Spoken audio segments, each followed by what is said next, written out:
Okay, so the sound pressure level indicator doesn't work. The fuck? I got one green light. So, the dog, that clip there.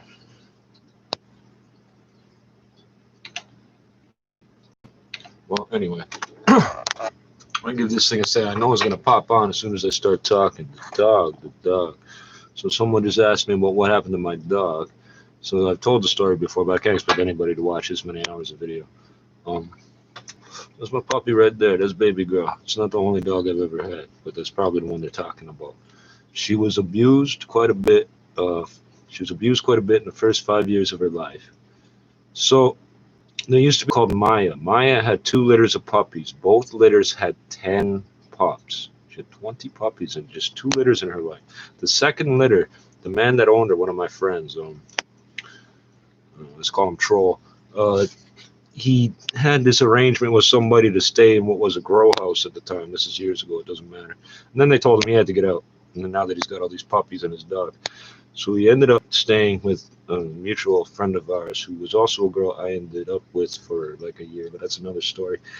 In exchange for him staying there with his dogs, he let her have the pick of the litter. That was baby girl, Odyssey. I call her baby girl, but her name's Odyssey. I always call her baby girl.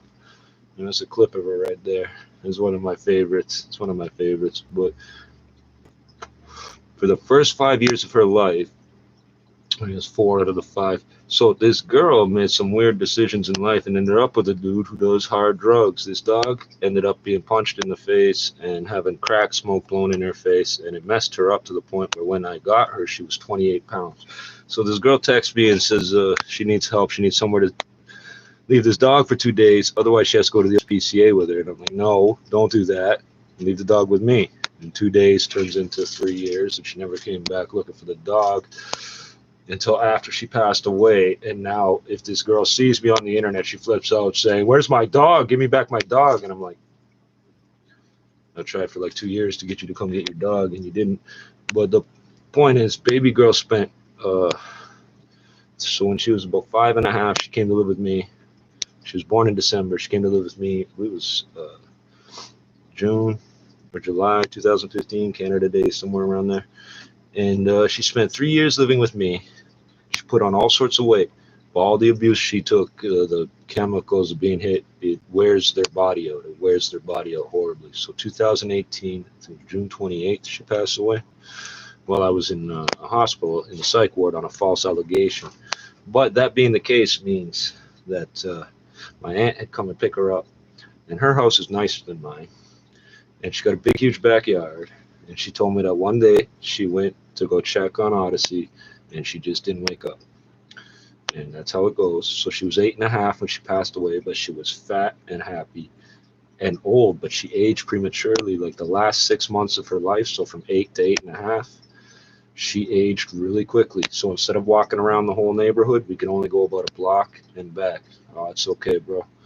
It's okay. It's been a couple of years. So I'll tell it in order. So she had a hard time climbing upstairs. We live where there's an elevator. It's not so bad. And we couldn't go much further than these gardens out front, which is why I try to take care of them, because she loved snuffling through them. She says Staffordshire, they go all the time, right? So it's sad, but I'm happy because that dog almost died in 2015. One of the incidents that happened was they left her in an apartment with I guess it was a wooden door that had years and years of paint on it, meaning lead paint and splinters and stuff. When the dog clawed her way through the door and chewed her way through the door, because they will, because they locked her in there, we're going to leave her there. And I guess the dog was slipping out because that's the apartment she was getting abused into or something.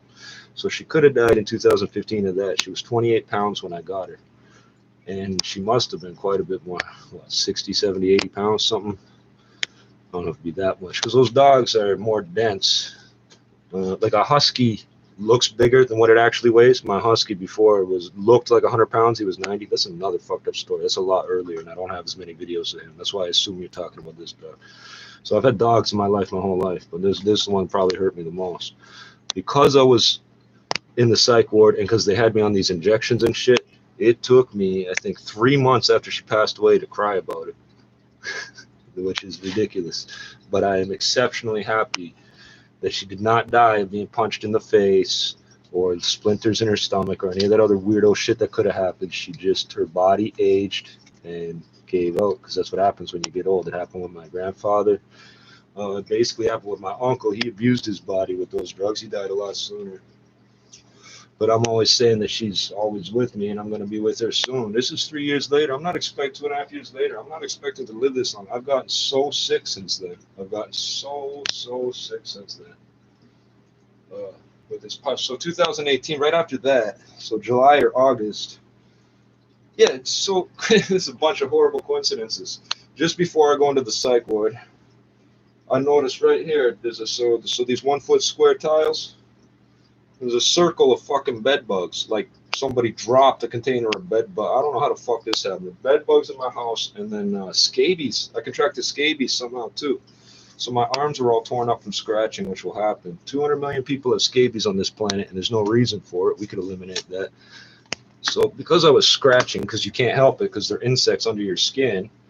So a bed bug was crawling on my arm one day, and it went smack, because I'm an idiot, and I spilled somebody else's blood all over my open wounds. That's how I contracted parvovirus B19.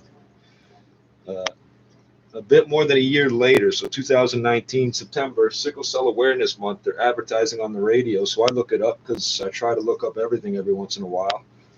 And they've done more research, and I find out about this virus, and how it makes all these symptoms worse, and so on and so forth. And then I come to the conclusion, genetically I'm black on both sides. It's a messed up year for me.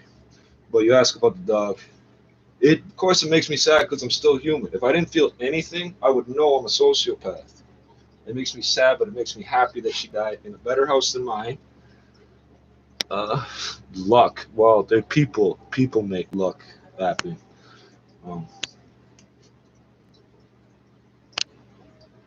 Hear that wind? I think that Sergeant Preston, all of these shows use the same recording of wind. I wouldn't call it a run of bad luck. My whole life's been like this, where people push and push and push. So ending up on the psych ward with somebody making a false allegation, I can only assume somebody dumped bed bugs in my house, and I don't know how I got scabies, because when I was on those injections, so I might as well explain these injections. It's in Vegas, Estana. I got a bag of the boxes and shit here. It says that it's been proven safe for 15 months in the treatment of whatever.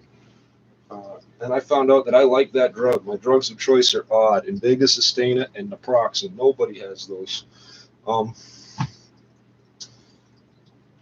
After 15 months, the drug itself starts to drive you a little crazy. So I stopped taking it in March, April, May, June. So June, 3 months of detoxing from this shit. October, November, December, yeah, I was on 18 months. After 15 months, you start to go crazy. So usually you do a study for a year or 2 years or a year and a half. This one was 15 months. That's odd.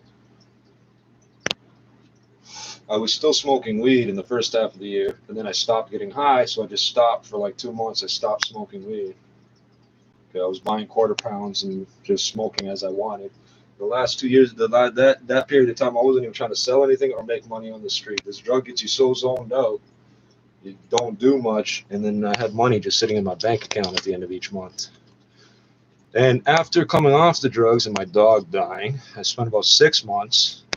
Like I said, 2 months I didn't smoke weed, but I spent about 6 months buying weed off somebody that I was getting 20 sacks every day, so I get something different every day, and it would sort of jumpstart my brain instead of the same stuff every day. I came down off all that. It's been 2 years to get rid of the bed bugs. They're finally I've gotten rid of them half a dozen times, and then they come by. That's another story, because you find out that with parvovirus B19 and sickle cell, the bed bugs cannot digest the blood. And these are things I shouldn't have had to figure out. At one point that year, so after my dog died and I was coming down off the drugs, these people come to my door, opening the door with the key. I smoke a joint, then I call 911. Say, people trying to come in my house. Oh, really? What's happening? Blah, blah. I don't know. I tell them the address, whatever, and they're coming in with the key. Oh, they have the key? Who gave them the key? I'm like, I don't know, the landlord. Oh, well, you have to call 311. Like, someone's breaking in my house. I got to call 311. This is the answers they give me on the phone. This is why I make these phone calls, and I do it right on the videos now, because every time I don't, something weird happens. The first phone call today went fucking totally sideways because I wasn't recording. Okay. So, where did the story does that bring me to? So, from I guess around September 2018 to 2019, I've got these weird patches of the color disappearing off my arms. I had stripes here, so the patterns keep changing. But from here to here was all white, like no pigment. From here to here, so all my elbows are still little patches. Okay, so the scabies are gone. This is when the ER doctors are telling me it's a reaction. It's a reaction. I'm like, a reaction to what? It's a reaction. Okay, I got the same thing about my heart. There's something with your heart, but don't worry about it. I look, there's a second person in the room. I don't know why. Well, third. And she doesn't say anything. She's looking at notes, writing stuff down or so. I can't even remember what she's doing. And the doctor, I'm like, what do you mean? The doctor says it again.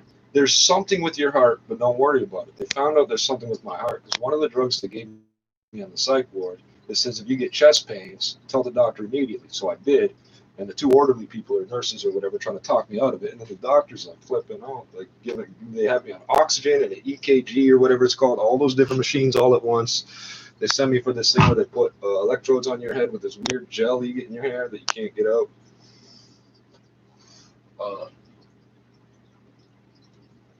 The year goes by, studying on the internet, sickle cell awareness ads come on. I go, sickle cell awareness, we actually got this video sometime in September of 2019, or 2019. Yeah, it's been a long 2 years. I start checking all the symptoms of sickle cell. I'm reading on Wikipedia how it connects to parvovirus B19. I was telling people this has to be some type of weird virus or something what it's doing to my skin. All the holes in my legs I was getting, they're called leg ulcers. I didn't know that was a symptom of sickle cell. I didn't know there was a connection there. So since the dog died, my health has been failing. I want to get another dog. I feel like I could do some good for a dog, but then every time I turn around, somebody's arresting me or fucking my life up, or I'm sleeping for a day and a half straight. So I keep thinking maybe I'm not the best person to take care of a dog, and it's not so much that I can't take care of the dog. I don't want to leave the dog thinking, you know, oh, we found a home, and meanwhile I'm half dead. It's not going to last that long. Well, I guess I'm rambling a bit, but yeah, that's basically what happened to Baby Girl. The ad run a look in my, so there were also from 2015 to 2018 when I had Baby Girl in my possession, when she was my dog, not just a dog I knew. I had people trying to cause trouble, like street politics and gang shit and stuff, and had some few idiots trying to hurt the dog. And I don't know if they didn't understand this or not. I knew if I went to jail, the dog could be fucked, go to the Humane Society, get adopted out, something could happen to her and I'd never see her again. So I was very fucking patient while this shit was going on. And then after she passed on, somewhere around when she was about to pass on, a whole bunch of people started getting shot and shit. And no, I didn't make that happen. But these little idiots run around the city spreading rumors about people. And this is sort of backwards. The cops will talk to their informants. Oh, so-and-so over there is selling drugs, but we can't prove it. We need you to say something. So the rumor goes back and forth from the cops to the informants, back to the cops. This part goes all the way back to the early 2000s. I made posts on the internet about international bank accounts and things, just stuff to do with finance and stuff, because that's where my brain goes. These idiot cops from 55 Division got it in their head. I've got millions of dollars stashed in an international bank account. They spend the next 10 years harassing me trying to get it. They're searching for it because it's hidden so well, because I don't have it, bro. Now, if I had $1 million stashed aside and I was dressing like this and living like this, you go, damn, that's genius. I hate to tell you this. There's no millions of dollars in a bank account. The most important thing to me was that dog, you know. But she died happy and fat, and she lived 3 years, 3.5 years, 3 years after these people were abusing her and shit. And I think I said this a minute ago. The girls that left the dog at my house, if she sees me on the internet, flips the fuck out and starts saying, "Where's my dog? Give me back my dog." I'm like,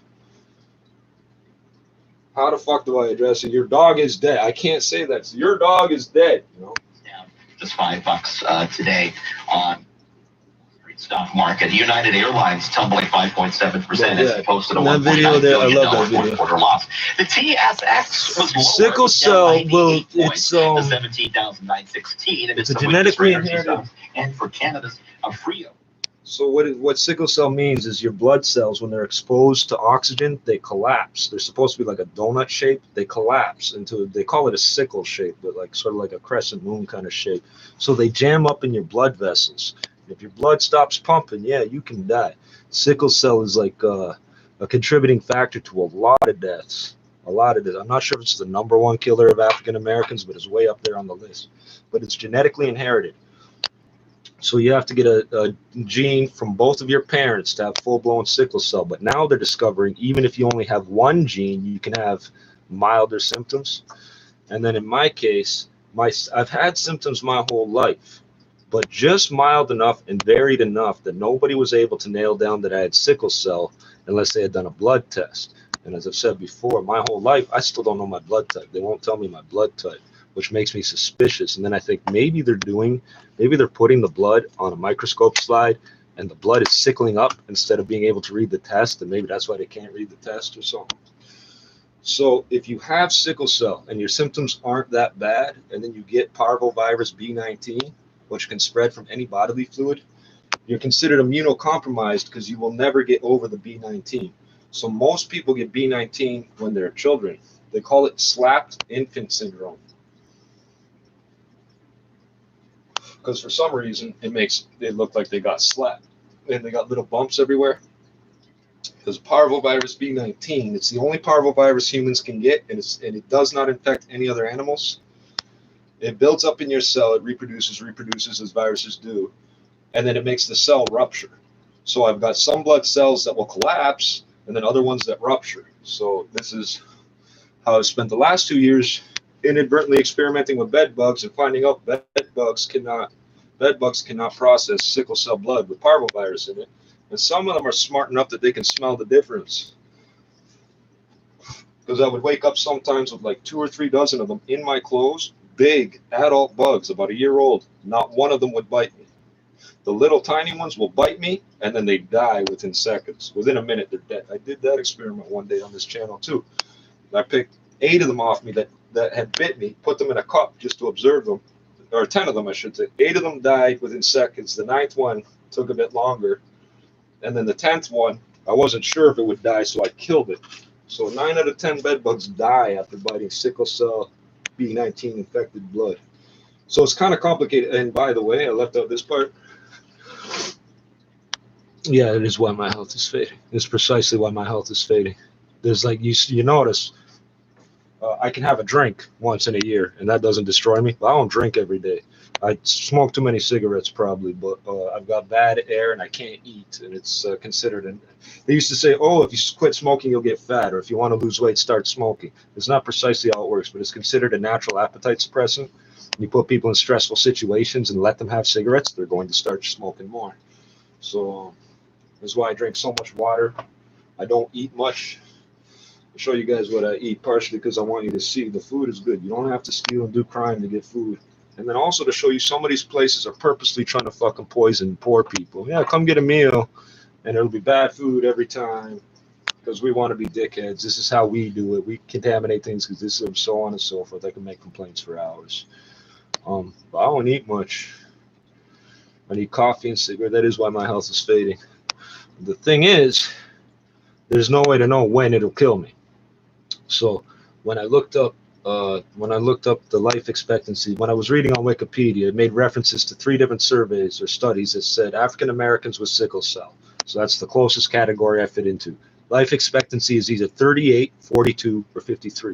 Next month on the 11th, I turned 38. I got to go another year after that to beat my life expectancy. So yeah, and that's why I put a scanner, sickly, sick cell, all that weird shit on there. And the suicide Jones thing is because I also have a pain condition called suicide disease, trigeminal neuralgia. There's a nerve that comes here, here, and here, but not your lower jaw. That's a different nerve. It's considered the worst pain known to medicine, worse than getting shot, paper cuts, salt in your wounds, giving birth, broken femurs, all that. It's worse than that. They did a study a long time ago because they've known about this disease for like 150 years. They found that 1 out of 2 people, half, that are diagnosed with this condition kill themselves in the first 2 years. So sickle cell gives you all sorts of strange pains, and so does suicide disease. So even if all the doctors were doing the work they were supposed to do, they still might not have caught that I had sickle cell and trigeminal neuralgia. Even to the point where there's a lot of people with trigeminal neuralgia that have had all their teeth pulled because of the pain, and it doesn't stop the pain. And this is because dentists, they're taught to pull the teeth. They're not taught to look for suicide disease. I've had dental benefits for 15 or 16 years, 16 years or something like that. I've had a whole bunch of fillings, but once it's filled, it don't hurt no more. In fact, my dentist said to me, once you can feel it, it's way too late. Because he can spot the holes in my teeth before they start hurting. I will go 2-3 years with no cavities, nothing, and still have these pains. That took me a long time to figure out. That was like 2010, 2011, I think I figured that. 2010, I was able to nail down that's trigeminal neuralgia. Again, because the symptoms are hard to nail down. But now, yeah, see, you're right. Then you got to worry about COVID a lot more with all these afflictions. Yeah, and I do worry. But somebody spit in my face in March. I got SARS-2, COVID-19, and I got over it relatively easily. It took about a month, but I got over it relatively easily. So the November, so I guess 2018 November, I had 2 coronaviruses, colds, just your common cold. It kicked my ass. I had another one in January, kicked my ass. But this COVID thing didn't do me in as bad as a lot of these other people. I was just sick. I think the worst symptom I had was the one night I went wandering around, and I guess 1 in the morning, the fever kicked in. If I had been in here, I would have gone crazy because it would have been too hot in here. The fever kicked in. I'm feeling all wild and crazy, but I got cold air blowing on my head. That was the worst symptom. Now, last month, December, I started talking about I got some weird thing here. It's not the standard fucking COVID symptoms, but I got something. I got some type of coronavirus going crazy. And about 2 weeks after that, they start talking about a South African variant. I swear we heard about the South African variant first. And then they start talking about the UK variant. And what do we got here? So there's B1, what are they here? I think the UK one is B117. I think the South African one is the one they're calling 501Y.V2. I'm not sure what all that means. And there's one called T1. I think that's the one in Brazil. So with viruses, they're like a DNA strand without a living cell. They will adapt and mutate and everything, because a mutation to a virus doesn't mean anything. It's no detriment to survival because there's no living cell. And this COVID thing is adapted to the point where it can make people just sick enough to spread the disease. The vaccine delivers 680's Mark Douglas, but not enough to kill you off. Because if the virus was perfectly tuned to killing people off, it would infect some people, they'd all die, and that would be the end of it. You have to be alive and walking around and stuff, appearing healthy for a while to spread the virus, right?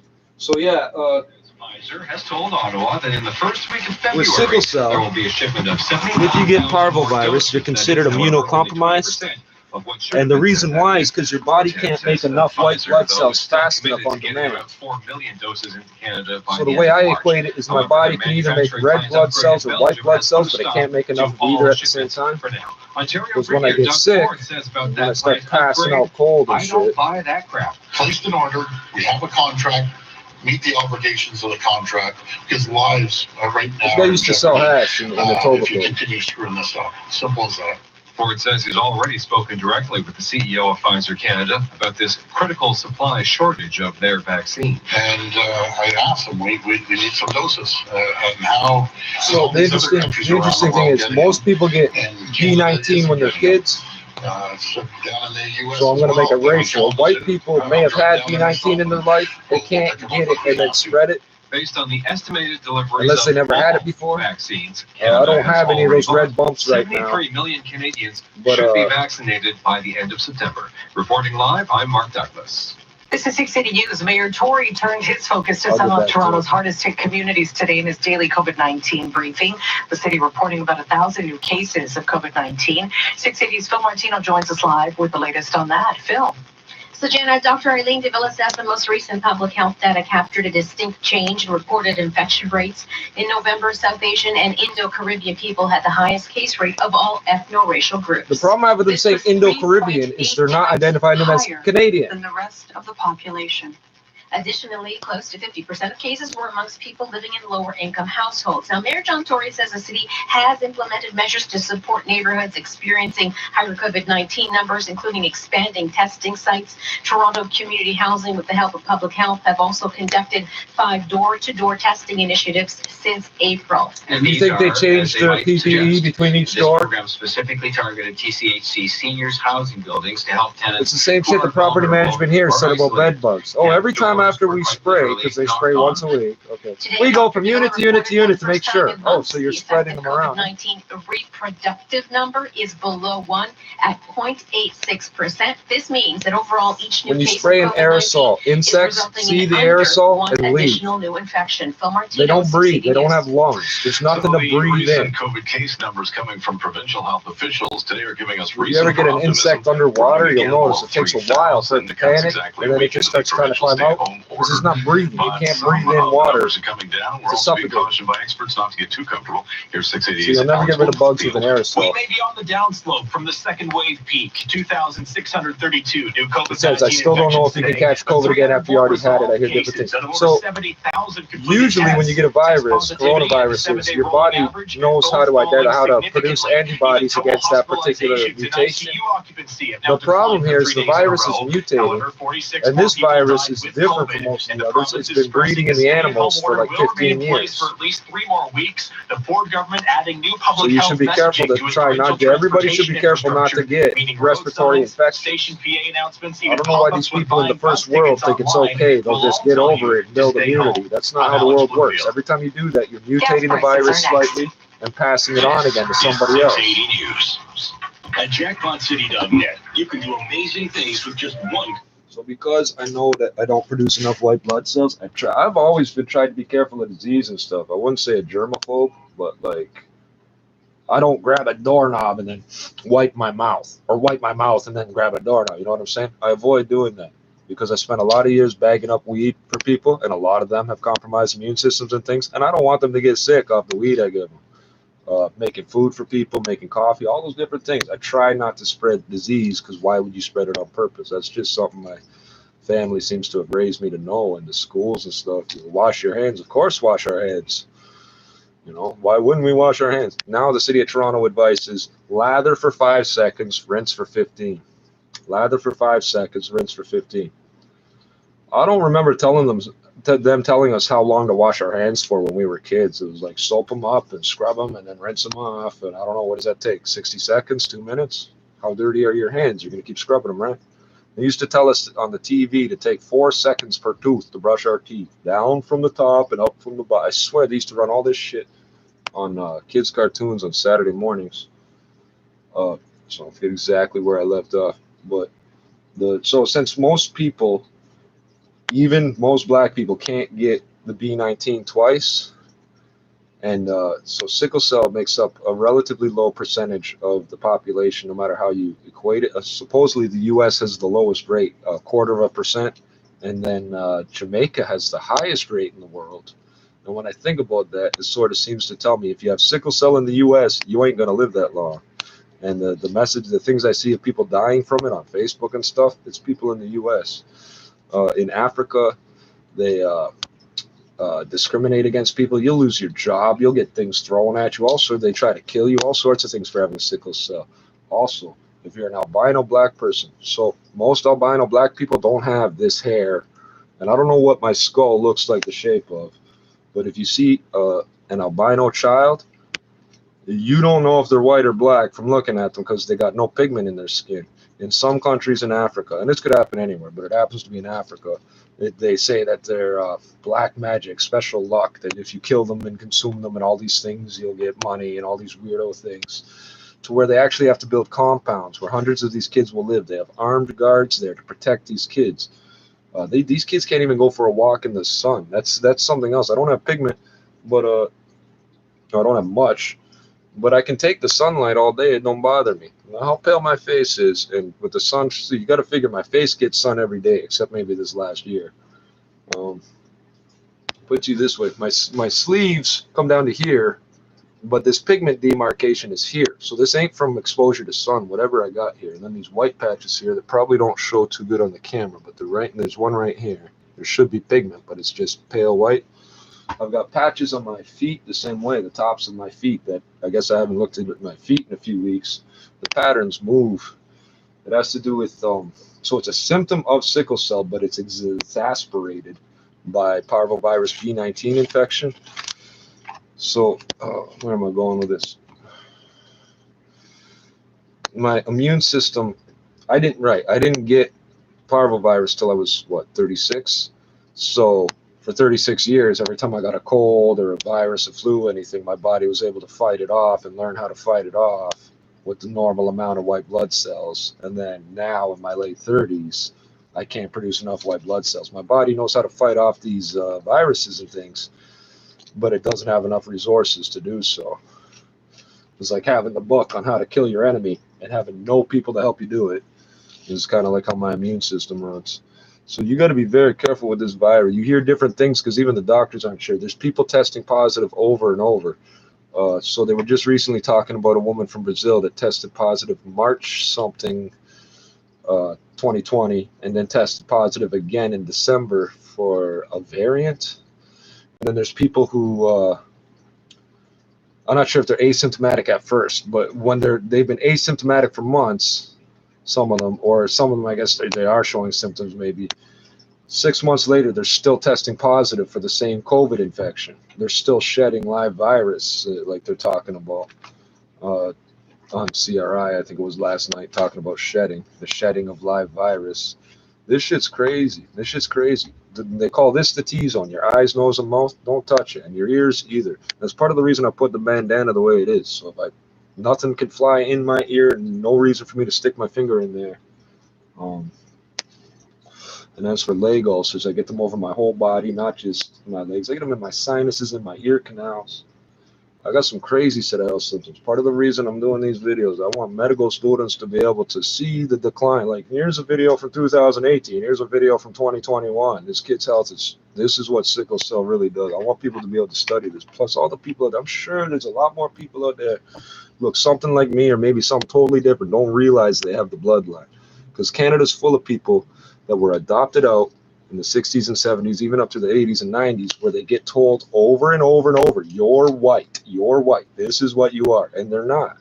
So genetically, they're predisposed to certain things like diabetes or sickle cell, but they're being told over and over they're white because the government, it's going to be sports, because the government sold them. There's, I got a letter on one of my phones here, although I would have to search through my whole downloads folder. But there was a woman in Saskatchewan. Oh, yeah, well, you got to be careful because you could scratch and break the skin. I'll give you an example. Hepatitis, there's a hepatitis vaccine for hepatitis, I think it's B and C. Because hepatitis A is food poisoning. Hepatitis B and C, and if you get it, you should be able to get over it. It's bad, but you can get over it. Hepatitis B and C, 1/3 of the people that get hepatitis B or C don't have any risk factors, and they don't know how they got hepatitis. You can get it through a micro cut in your skin. Every time you move your body, the skin opens and closes with micro cuts that you don't feel, little openings, like a pore, but it's a cut. So there's a blood vessel there, and if a virus gets in, it gets in. Hepatitis C, you can pour chlorine bleach, straight chlorine bleach on a surface. It will not destroy the hepatitis C. You can get a hepatitis A and B from an ice cube. If it's in the water and they freeze it, put an ice cube in your drink, you crack your can of Coke thinking it's clean, and you put in some ice cubes, you can get hepatitis on vacation and things. So COVID is just another type of virus. This is another virus that happens to be airborne or spread through droplets.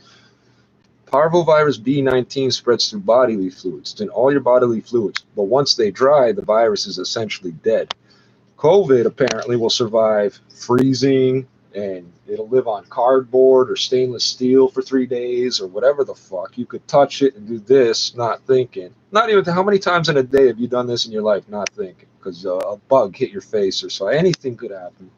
And now you've got like a little particle of dirt with a virus in it. So 15 years ago, we had SARS. Well, 2002, 2004, they say. This is this virus. That's why they're calling it COVID, SARS-CoV-2, coronavirus 2, severe acute respiratory syndrome, coronavirus 2. We've also got MERS, which nobody's talking about. Then you got Ebola and Zika and things like that.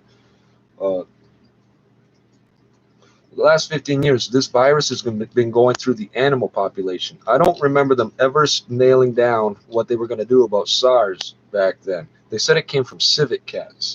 So the most expensive coffee in the world is $300 a pound or something like that. And it comes from people going through the jungles or wherever these civet cats live and picking the coffee beans out of their shit. The civet eats the coffee beans and then shits them out, and this makes them, I guess it makes them taste better, makes them more expensive. And then it comes, now we hear about pangolins, bats, domestic dogs, minks, jaguars, everything is apparently susceptible to this virus. And that's why I'm saying you got to be exceptionally careful about this shit. I see people letting their dogs meet with each other and stuff and acting like some, if that person's dog got sick, even if they're not sick, now your dog's nuzzling it or whatever, and then you go home and pet your dog, let him lick your face, now you got the virus too. I don't understand people. I don't understand people. So oddly enough, even though I got a compromised immune system, and we could argue that I don't get all the same racism someone who looks black gets. We can argue that. I get a different flavor of racism. That's true. But I'm poor. I'm First Nations, and I live in the urban center of the city, like where poor people live. I'm supposed to be at a much higher risk of getting sick from everything. They turn off the ventilation to the building, and they don't give a crap. I'm sitting here smoking. I got my window cracked and the bathroom fan running. My smoke should not be going into the hallway. It could physically because the fan is up. What about all these other assholes smoking crack in the stairwells and shit? People don't even live here and shit. You got people that live here that pay rent with their kids and shit living here, and then idiots running through. If the ventilation was on, it wouldn't be a problem. I come out of my house and walk to the elevator. 10 minutes ago, somebody coughed and sneezed in that hallway with no ventilation. Oh, here's another thing. A flu virus, I read this years ago in the 90s, I think. A flu virus can survive in a room for a year after somebody who's infected coughs in that room. So it's just a DNA strand. It's a very important aspect of trying to make sure that our children are suffering the least amount possible. But he says it must come with a robust testing strategy. At this point in time, the caveats. Transmission is much higher than it was in the fall. We feel it's a critical piece and a critical element for opening schools safely. City of Toronto kids are tested 1 out of 5 is positive. I'm Omen Koreshi. In 60 seconds, traffic and weather together on the ones. This is 680 News. Make your next career move with 2 men in a truck. The company is hiring motivated and... That's the other thing. If I get a dog, I got to watch that he doesn't get sick or she from COVID and reinfect me or something. All this dumb shit. And the only reason it's hard for me to do, I'm so goddamn tired half the fucking day for some reason. You're telling us that that's a symptom of COVID too. It's sickle cell fatal, so I don't know much about it. So is that why your health is fading? Yes. Then you got to worry about COVID a lot more with all these afflictions. Yes, that is true. And this is where people keep getting mouthy to me when, oh, how am I? I'm do it at the dollar store. How am I messy? He's got the shield on, lifts his head up, blowing out through his nose. How am I fucking with you? Whoa, bro. How about the white woman standing in between us? You don't care about her either? I almost knocked over an old black woman stepping back. She goes, oh, Lord. What the hell? Because of what he's doing. So, yeah, all this wear a face covering and keep your hands clean and don't touch your eyes and nose and stuff. We're well aware of those rules or we'd be dead without them. And he's right. I still don't know if you can catch COVID again after you already had it. You can. Your body should know how to produce the right antibodies, but if the virus mutates, and there's weird things about it, what if your body can't quite nail down what this virus is? It's an animal virus. It's not a human virus, apparently. And what I find interesting, they can't nail down what the reservoir animal is for Ebola, but they can find dozens of species that have COVID. 27 to the 400 express and collectors. Problems east of the 400 collectors are gone. And then east of Victoria Park, the express right lane's blocked off with a stalled vehicle as a minor delay through there. And then delays east of Westgate to east of Salem. Southbound 400 jammed up from approaching Shepherd to the eastbound 401 ramp. Well, a year ago, my biggest concern was my own personal health. The 680 traffic center. Here's Carlin John. In the regular world, when the whole world got sick, and paranoid about disease. Approaching Mississauga Road, pretty typical volume. northbound on the DVP is slow going That's right why I now. keep Don saying I'll Mills be to with north my of dog Lawrence. soon. If I'll be you're okay. taking But the that's southbound 2 DVP, 2.5 slow years of me approaching the saying that I'm 401 still ramps. here. And we have a new problem on the northbound 410 I approaching see her Clark. everywhere The too. ramp Every so lane is often I blocked see with one of her emergency brothers and crews, and there sisters is an or issue so on the right forth. But she shoulder. came from So that her is mother had 20 puppies. not really in her causing life. that much of a delay, but we do have it slow going steels to north of Queen. Also on city streets. I've seen one of the Make sure pups that that you I are know is her treating, brother, the same eastbound litter steels mate, approaching in one of the Islington. buildings down here Driving in through that Parkdale. stretch carefully as the traffic light So I timing is still off, see her. so just be careful there. And then here Ontario, both They call the directions, color south of in the Brindle. 401 to north of the 407. We have some lane realignment going on, so there are lane restrictions through that stretch. Yeah, let's do that in the MBA from Queen daytime. Smith School of Business right here in Toronto. Lane Find out more realignment. at smithmbaintoronto.com. With the forecast, Natasha Ramsey. Lane All right, realignment. lake effect snow is It's like one ongoing really here skinny to and the one's really north, so wide, and the very guy over didn't towards notice. Sutton, and then we're seeing a few wet flurries edging towards Brampton right now. But as the night goes on, this is going to pick up in intensity as that west wind switches to the northwest after midnight. We'll be dropping to -1. And once it does that, as the cold front comes through, it'll, one, drop temperatures through the day down to -4, wind chill -12, and two, So really it's kick easy in to the try to snow ignore the squalls to the stew north. since it A doesn't couple hurt. of centimeters for Toronto. But the of snow and bacteria blight, rotting but out it the gets more tooth, my intense the body further has to north you fight go. those We do have some snow squall 24/7 on warnings in top of place everything else up happening. through the snow There's a belts. lot And of then white blood Saturday morning, cells. still a couple of flurries to the north.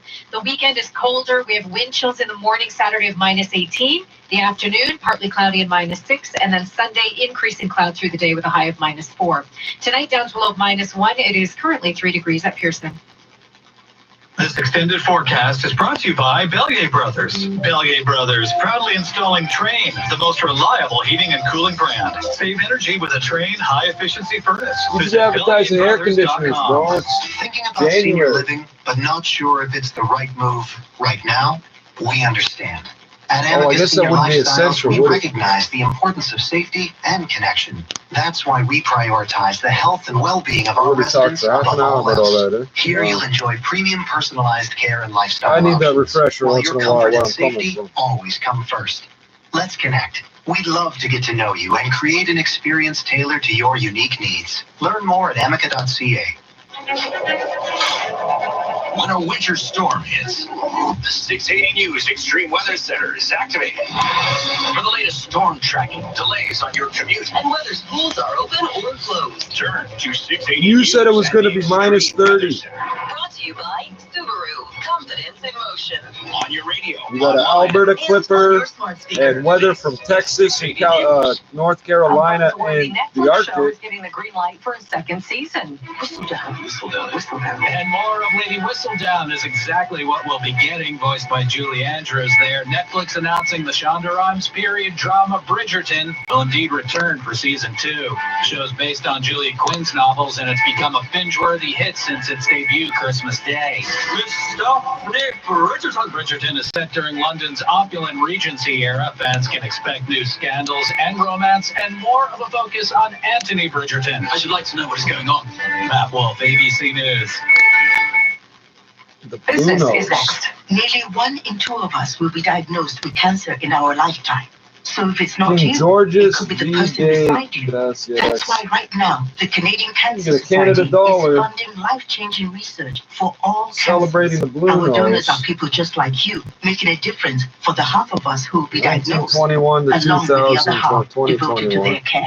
Donate at Canada cancer.ca dollar. because empathy is bigger than The apathy. years Science in the is corner bigger right than next to any dollar. tumor, and life is bigger than cancer. Every day in Canada, 3,000 mortgages renew. Oh, Important that's two guys' announcement. hands. If your mortgage renews in the next Drawing on a 90 blueprint. days, That piece contact there is a blueprint. butlermortgage.ca. designing the 1.38% ship. 5-year fixed rate at Why did renewal. you send no me gimmicks, this? no fees. It's the same mortgage as your bank. If you qualify, you save thousands. 1.38% 5-year This fixed year marks the mortgage rate 100th at anniversary of the launch of butlermortgage.ca. Blue Nose, the License Grand number Banks 1211, fishing schooner whose racing feats and indomitable spirit earned the title of Queen of the North Atlantic. He's business for 4 years, Richard Southern. And for the horse racing business, Woodbine has been totally shut down It's for a a while now. But silver-proof you know, dollar. another sport is operating. The NHL. The visionary So naval NHL allowed architect to who go, but designed horse it. Who's racing that? isn't. Jim Lawson is the CEO of Woodbine. He tells me he just wants a It's fair shake from the government. $69.95. We feel we deserve a chance to present our case. We went 7 months 30,000 at Mohawk Park vintage. without a single case of COVID. We raced 5 nights per week, and we did it safely. And given our safety protocols and procedures, and given the economic hardship, we just like a seat at the table. How bad are things financially right now in the horse racing business here in Ontario? Oh, and it is a very difficult period. And as far as the impact on the industry, a number of large stables are leaving to run in the United States. And it's the Chinese are gambling on Chinese basketball. The Africans are gambling on African football. The sales will weaken in the fall. What's your problem? I think you can't make money like this? We're in for a more damaging time in the near term, and hopefully we'll find a way to rebound from this, Richard. All right, on to the financial markets now, where we did see some of the indices in New York galloping higher to a record close, the NASDAQ being one of them. Record high for the NASDAQ. It gained 73 points today. S&P up a point, good enough for a record high. The Dow, though, fell 12 points to close at 31,176. The TSX lower, it was down 98 points, 0.5% to 17,916. IBM stock hard hit in the extended trade, down almost 7% on a revenue miss from the company. Canadian dollar 79.09 cents US. The Governor General heading for the exits. The top stories are next on 680 News. At The Governor Scotiabank, General. We know it can be hard to balance your savings goals and enjoy your life today, but the Scotiabank Savings Accelerator account can help. For a limited time. The Governor General is appointed by the Queen on the recommendation of the Prime Minister. Here's the problem. The Governor General and the Prime Minister are under investigation. The Governor General's office, this report says they did a whole bunch of bad things and they're resigning. The Prime Minister is still under investigation because of this charity thing last year. We're supposed to forget. We're supposed to forget. Oh, we've been doing this work for 20 some odd years. Never heard of you till last year, bro. Never heard of the charity till last year. So the Prime Minister who's under investigation is going to have to recommend the Governor General to the Queen. And the Queen pretty much always as far as I know, always just accepts the recommendation of the Prime Minister. Now, this gets complicated. The Chief of Defense Staff, I guess the head of the Army, Chief of Defense Staff, General Vance, retired last year. He gave us contingency plan laser and then retired. Stay home. Stay home and stay healthy. Assist vulnerable populations.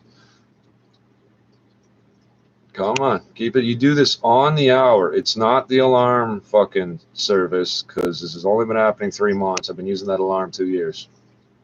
Come on, dump on the fucking router. Assist vulnerable populations, support logistics, provide direct support to municipalities. Then he retired. So who's in charge of the fucking army? This is Canada. This is Canada. More Pfizer vaccine will be coming to Canada soon. Around 79,000 doses. And Ontario Premier Doug Ford talks about his chat with the CEO of Pfizer. The latest data from Toronto Public Health shows South Asian and Indo-Caribbean people now make up the highest proportion of COVID-19 cases. Is Indonesia not part of South groups? The Maple Leafs shook up the South lines Asia or Southeast Asia? Joe Thornton and Austin told Matthews us did not take part. Southeast Asians and Chinese make up 1/3 of the population. TSX lower, but the NASDAQ hits a Then you got record black high. people Plus, and what's the Indians. origins of currency? We're looking at a new report that looks at where money came from in business at 26. China. 680 News Time 501. Traffic and weather together on the ones. Airborne, Chopper 680, Georgia. Come on, buddy. Keep dumping on the road. Keep dumping on the road. 7, West 7 Millway, which is just west of Jane. The right lane is blocked off with a broken down truck. And that's causing delays from approaching Creditstone. Very slow through that stretch, and that's the reason why. On the West 401, delays west of Huron, Ontario Express, Mavis collectors to approaching Mississauga Road. And eastbound 401, delays from the 427 to the 400. Issues east of That was a Victoria year Park, the ago. Express of Clear, so that's good news. General Vance retired. Was it March? From the 680 Traffic Center, here's Carling March, Donahue. April, the last 2 weeks of March, I think. 410 approaching Clark, we've got the ramp lane blocked with emergency crews, and there's an issue on the right shoulder. So just a heads up there. We've also got delays north 410 from Steeles to north of Queen. It's easy on the east QEW Gardner Column, no issues there. If the you're local taking media, the local out of the officers, city, everybody's pretending still going everything's Don good. Mills to north of Lawrence, not the worst of delays, but it is just We don't have just 80 volume. cases. We have If you're 3,000. southbound on the 400, we have Everything's the ramp good. to the east 401, looking a little bit heavy right The whole now. rest of the world's on fire with this shit. The whole rest of the world's on fire with this shit. Ramps on city streets here in Ontario, both directions, from south of the 401 to north of the 407. We've got lane realignment going on, so there's going to be lane restrictions. There's solution to the minks getting infected. And the traffic lights aren't working instead of eastbound, westbound steels approaching Islington. Ceasing their work with the minks, no more handling of minks, no more walking in the fence. Oh, we're going to kill 17 million of them. Natasha Ramsay.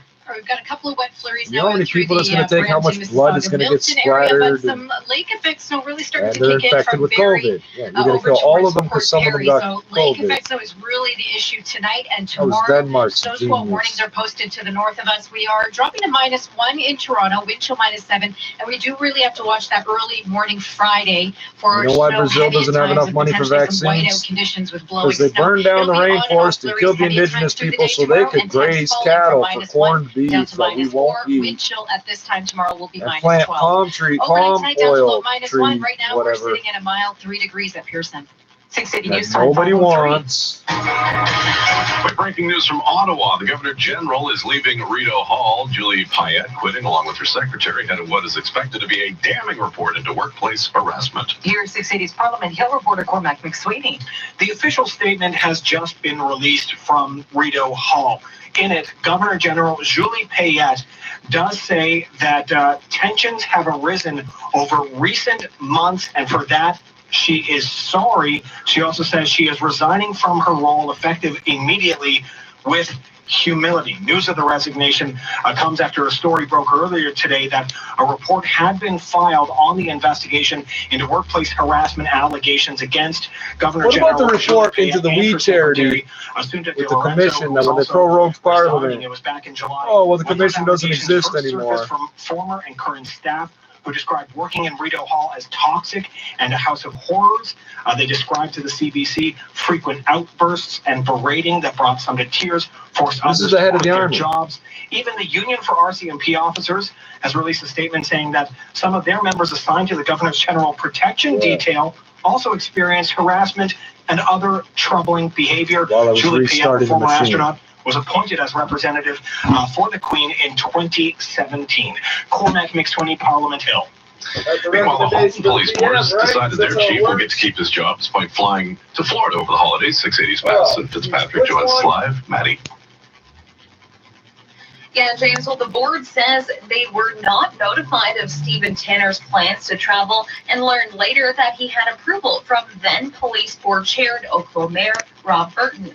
Now, Tanner traveled to Florida over the holidays and reportedly to take care of property-related issues. In a statement, Tanner says it was a poor decision to travel despite government advisories not to leave the country. He also says he regrets the impact that this had on Chair Burton, who has now stepped down from the Halton Police Board as a result of his decision to support Tanner's travel. The board has since accepted the chief's apology, and Tanner will be returning to the country this weekend and will be required to quarantine upon his arrival. Like Reporting everybody. live, I'm Unless you're an essential worker. Premier Doug Ford says he's not If buying you're an into essential Pfizer's worker, claim you are that not it's required to expanding its quarantine. European That's what the plans law to ramp says. up vaccine production. The retooling means Ontario So yeah, makes two if you went shipments to of the COVID-19 Trippz shots. here, they get off the plane and walk right to your house. Joins us live with the latest on the exchange between the Premier and the head of Pfizer Canada and what awaits us from these next shots. Mark. So, Jenna, 0 doses coming next week, but more Pfizer vaccine is coming to Canada. Pfizer informed us this morning that we can expect around 79,000 doses for the first week of February. Even so, that's only 20% of what was supposed to come that week, and Major General Danny Fortin, in charge of Canada's vaccine distribution, says he doesn't know what the week after that's going to bring, but he says Pfizer assures the Trudeau government Canada will get its 4 million doses by the end of March. Pfizer halted deliveries of its COVID vaccine during a manufacturing upgrade at a plant in Belgium. Ontario Premier Doug Ford says about that, quote, "I don't buy any of that crap," unquote. Ford says he's already spoken with the CEO of Pfizer Canada. All of a sudden, you don't have the ammunition to fight the war, per se. And this goes right down. Every day we lose, it's a day we've lost in the war, and it's a death. Ford says he pointed out to the CEO that Ontario is Pfizer's biggest Canadian customer. Reporting live, I'm Mark Douglas. City officials are revealing which ethno-racial groups in Toronto have been hardest hit by COVID. 680's Phil Martino joins us live with the latest, including how the city plans to help out. Phil. James, Dr. Eileen de Villa says the latest data from public health shows South Asian and Indo-Caribbean people now make up the highest proportion of COVID-19 cases among ethno-racial groups overall. At 27% of cases, while comprising 13% of the population. As of November 30th, 2020, 79% of reported COVID-19 cases were in people who identified as coming from a racialized group. Additionally, close to 50% of cases were amongst people living in lower income households. Mayor John Tory says the city has implemented targeted equity measures to support neighborhoods experiencing higher COVID-19 numbers. That includes expanding testing sites and increasing education. Toronto Community Housing is also a partner in the initiatives. Since April of 2020, to help identify positive cases in TCHC buildings, TCHC, with the help of Toronto Public Health and regional health and social service providers, have conducted 5 door-to-door COVID-19 testing initiatives. The city is also introducing ConnectTO, a program that expands access to affordable high-speed internet to underserved Toronto residents. Martino, 680 News. An updated report from There's two City sides, the Hospital only is five, so advising since, children return to in-class learning as soon as possible. Here's 680's Mona Karashi. It's been almost a year since the pandemic hit our shores, and Sick Kids Hospital CEO Dr. Ronald Cohn says there's no question it's having a major effect on children. So I think the longer the pandemic is going on, the more we see the impact on children's physical and mental health. No, you keep telling them they have to be in school and everything's wrong. Updated guidelines from Sick Kids are recommending all they know is the adults are happy. Bring children. It's no different than a dog you don't take command of. It gets confused. Trying to make sure that our children are suffering the least amount of possible. He says, by and large, children don't get very sick from COVID-19, and that a return to class should come with rigorous testing so we can learn if there is any spread of the virus at schools, and should focus on helping schools in the hardest hit areas. I'm Oman Qureshi. And we'll check gas next. So for the last year, it's back and forth. Okay, that common sense that kids. Sarah, you with me? Sorry, Jeff wants to talk retirement plans tonight. Hold on.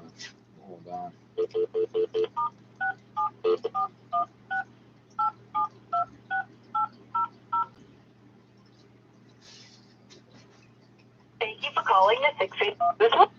Please leave your comment that may be used on air now. We're just wondering, you got a so-called expert on today stating as a fact that children, by and large, are not affected by COVID-19. But 1 out of 5, 20%, are infected with it. And the problem is he's citing, because it's common sense, what he heard on your radio station, citing that it's common sense, that everybody knows this. This goes all the way back to Dougie saying, yeah, years ago when we used to deal with the COVID, remember? This is circular reasoning. You started this based on nothing, and now you've got so-called experts that you can cite them publicly as an expert, but they're just repeating something you told them. They're just repeating something you told them. 20%. Thank you. Goodbye. Well, I don't know how much of that got on the video because I'm watching it jam up all the hell. They made up this thing that said that kids don't get COVID. When they're in love and want to be with that person. Keep dumping on the router, bro. It's not going to look good for you in the end. Yes.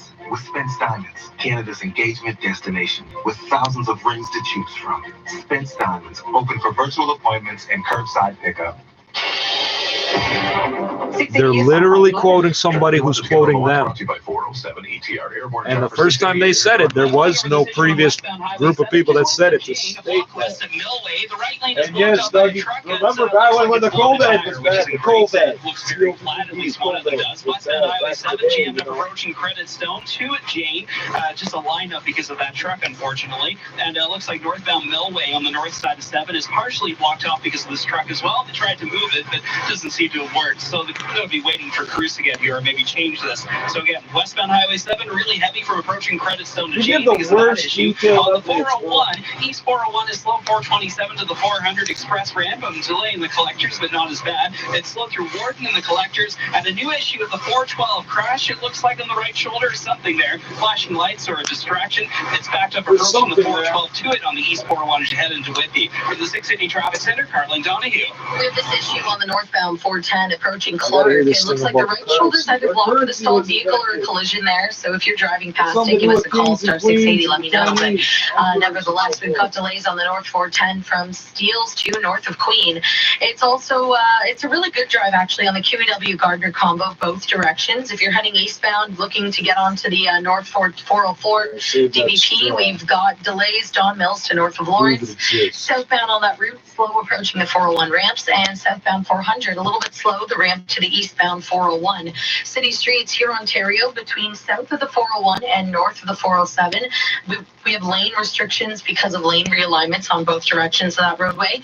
Then westbound Steeles approaching Islington, traffic light timing's off. So if it's flashing or How do you do stop, both sides of the road at once? Don't you have to like do one and then come back up the other way? and then eastbound Phillips in yet, we've got it down to a single lane getting through for construction. That's causing a delay from Weston. The safety of drivers both on and off the road means everything to 407 ETR. That's why they've developed a COVID assistance program for those who need it most. With your forecast now, Natasha Ramsahai. All right, we've got a wet snow band mixed with rain from Georgian Bay through Barrie over towards Port Perry and eastward right now. Now that's going to switch over into straight snow overnight tonight. We've got snow squall warnings in place just hugging the shorelines of Georgian Bay. For Toronto, it'll be flurries, windy conditions, temps down to -1. But by the morning, we are looking at snow heavy at times in Toronto as well.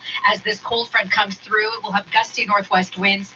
Likely a couple of centimeters for Toronto, 2 to 5 for the north GTA, and then 5 to 10 once you get north of Highway 7. But you're talking about upwards of 20-25 centimeters for Blue Mountain and Collingwood. Tomorrow, temperatures falling through the day down to -4, and then Saturday morning waking up to wind chills of -18. We still have these wet flurries to the north. The afternoon is partly cloudy and -6. Pull out the heavier parka. Overnight tonight, down to low -1. It is currently 3 degrees at Pearson. Not your summertime parka. The Dynamic Funds Market Minute, Richie. James, good evening. The TSX moving lower today. The Bay Street benchmark was down 98 points to 17,916. The Dow drifted lower as well. It closed down 12 points, 31,176. But elsewhere, there were record highs again. The S&P up a point, good enough for a fresh record. It was technology, though, that led the way. The NASDAQ up 73 points to a record close of 13,530. Big uptick for Intel on strong earnings from the chip maker. It gained 7%. Apple was higher, although IBM reported a revenue miss after the close, taking that stock lower in the extended trade. Canadian dollar, 79 cents US. This is 680 news. When it comes to investing, it's time to consider the alternatives. Dynamic Funds sees diversification differently. Ask a financial advisor. Well, it's from me, I guess. That's how this game is played. I appreciate that very much, Loretta. I mean, I guess I should thank you for the happy ending. So we'll leave on that note. Again, the book is Habits of a Happy Brain. And It birthday. Vous avez entendu parler.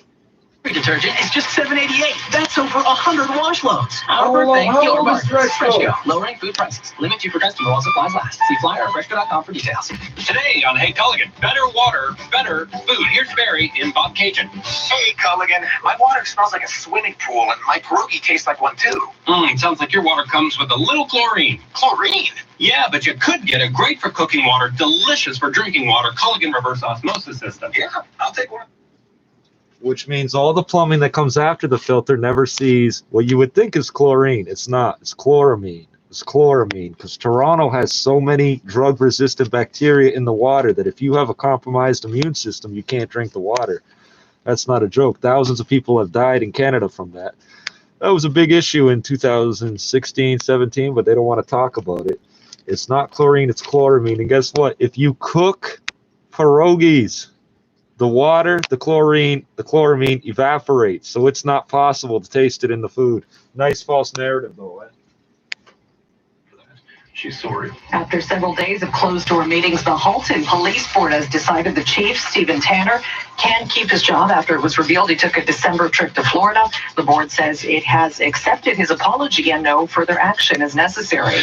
U.S. President Joe Biden says the number of deaths from COVID stateside will likely top 500,000 by the middle of February. He has signed an executive order directing the people flying into the U.S. must get a COVID test before they board and must quarantine when they land. For these stories and more, go to 680news.com. Time now for 680 Sports from Sportsnet 590 The Fan. Alex. James, the Leafs practicing today without Austin Matthews, who just wasn't feeling right coming off the game last night. That's according to head coach Sheldon Keefe. We should get more on his status tomorrow when the Leafs play their rematch with the Oilers. Keefe also had no timeline on Joe Thornton's injury, only to say it is not a day-to-day thing. A lot of line changes at practice today. Rasmus Sandin joined Zach Bogosian on the third defense pairing. Mitch Marner paired with Adam Brooks and Jimmy Vesey. John Tavares with Zach Hyman and Willie Nylander. Mikheyev, Kerfoot, Simmons on the third line, Barabanov, Engvall, and Spezza on line 4. Well, Nick Nurse was pretty pleased with last night's defense from Aaron Baines, who's still trying to get settled in. Just, having him stick with it and trying to figure out some better ways to use him. I think he's creating some shots for some other guys, again, also out on the perimeter with his screening and his, DHOs and things like that. Raptors play Miami again tomorrow. Pascal Siakam is questionable. He did not practice today with a sore groin. And the Blue Jays have announced the signing of right-hander Tyler Chatwood. It's a 1-year, $3 million deal to make room on the 40-man roster. Right-hander Anthony Castro has been DFA'd. Sports at 15 and 45 past every hour or anytime at sportsnet.ca/590. Meeting up with a few friends and neighbors, getting together with colleagues after work, attending a friend's wedding, all seem harmless. But these are the types of things contributing to a significant spike in COVID-19 cases in Ontario. Community spread is making more and more people sick, threatening to overwhelm our hospitals and putting all of us at risk. Vaccines will help protect us, but until they're widely available, we all need to follow public health advice and guidelines. That means staying home except for essential reasons, like buying groceries. Stay home, stay safe, save lives. Paid for by the Government of Ontario. Now is the perfect time to upgrade to Mazda and experience the added confidence of iActive all-wheel drive.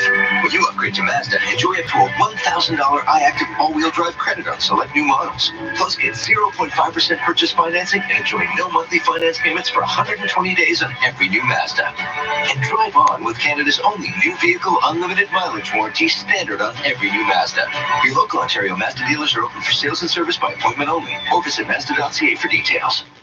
This is 680 News. U.S. President Biden and his new admin are getting hard at work. President Biden today unveils his national strategy to get the COVID-19 pandemic under control, the top priority for his administration. The president will sign 10 executive orders today and release a 200-page roadmap that will mark a significant shift from the Trump administration's approach of deferring to states on testing and pandemic response. The executive action Mr. Biden will take includes creating a pandemic testing board to help surge testing when needed, developing new treatments for COVID-19, requiring masks in airports, and strengthening data collection and analysis. Karen Travers, ABC News, Washington. Traffic and weather next. This is 680 News. Your head says, make sound investments for the future. But your heart says, invest in that new sound system right now. With Advice Plus from Scotiabank, we can help you balance both, so you can live for today and save for tomorrow. Working together, we'll build a plan and add investment solutions along the way. So, the plan that helps you invest for tomorrow can still sound fantastic today. Get started at scotiabank.com/investing. Advice Plus, only from Scotiabank. The explosive new season of Hell's Kitchen on City TV will have you saying, hell yeah! But can you cook? For the first time ever, Hell's Kitchen will take place in Las Vegas.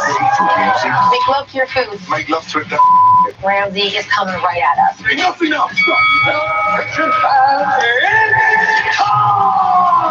Hell's Kitchen, all new Thursdays 8/7 Central on City TV. Or stream live and free at citytv.com. 680 News Time, 521. Traffic and weather together on the ones, brought to you by Mercedes-Benz Durham Airborne Chopper 680. It's Jordan. Well, thanks to the traffic spotter letting us know this issue on the eastbound 401 at the 412 in the right shoulder is a stalled vehicle. There's a tow on scene, so watch out for that. It's causing a delay. Before you hit that, though, it's busy eastbound 401 approaching Dixon, on and off towards the 400 in the Express, just busy through there, and then slow east of Victoria Park to Kennedy in the Collectors, and then as you go towards that problem by the 412, it's backed up now from approaching St. Salem to the 412. On the westbound 401, slow from approaching Mavis Express and from just west of Mavis and the Collectors to approaching Mississauga Road. And we still have issues westbound Highway 7 west of Jane and Millway. The right lane's blocked off with a truck that blew a couple of tires, well, at least one, and it's backed up from approaching Creditstone to Jane because of that. From the 680 Traffic Center, here's Carlin Donahue. We have a ramp closure now, the northbound DVP, westbound York Mills, no access to the northbound side of that highway due to a police investigation. And we've also got delays north DVP, Don Mills to north of Lawrence. If you're southbound on that route, south 404 DVP, it's just a small delay approaching the 401 ramps. Right now, northbound on the 410, approaching Clark, we have a right shoulder blocked with either a stalled vehicle or a collision there. Not causing a delay, but it is slow going on that route from Steeles to north of Queen. On city streets, eastbound Finch at Sinyet is down to a single lane getting through due to construction, and that's causing a delay from Weston. The Mercedes-Benz Durham Sprinter event. Get lease and finance rates as low as 2.99% and special savings on remaining 2020 Sprinter vans. Details at mercedes-benzdurham.com. With your forecast now, Natasha Ramsahai.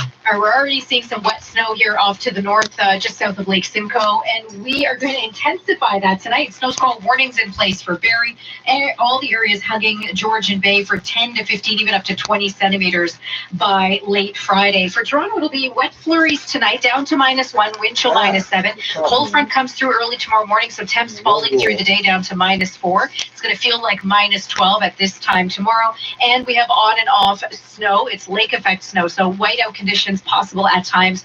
Northwest wind on the gusty side. Saturday morning, we're still dealing with some lake effect snow, especially to the north. The afternoon will be partly cloudy, but it's a cold weekend, down to -10 by Saturday morning, -6 the high during the day, and then partly cloudy Sunday and a high of -4.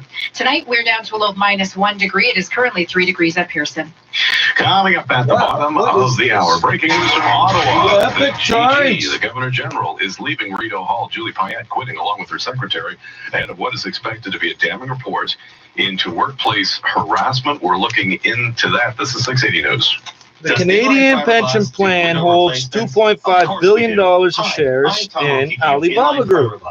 A lot of people I didn't know that. whether or not inline has window replacements.